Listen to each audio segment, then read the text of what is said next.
வீட்டில் தேங்காய் இருக்கா அப்படின்னா கண்டிப்பாக இந்த தேங்காய் பால் முறுக்கு செஞ்சு பார்த்துங்க இந்த தீபாவளிக்கு. இது செய்கிறதுக்கு 2 கப்பு துருவின தேங்காவை 2 கப்பு தண்ணி ஊற்றி நல்லா ஃபைன் பேஸ்ட்டாக அரைச்சிட்டு திக்கான தேங்காய் பாலாக எடுத்துக்கிடலாம்.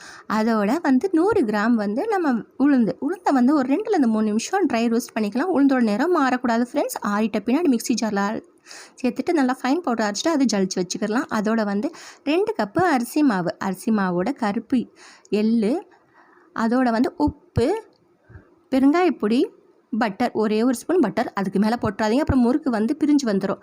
இதோட தேங்காய் பால் நம்ம எடுத்து வச்சுருந்தோம் இல்லையா, அதை நல்லா மிக்ஸ் பண்ணி விட்டுக்கலாம். கரெக்டாக வரும் இந்த தேங்காய் பாலோட அளவு.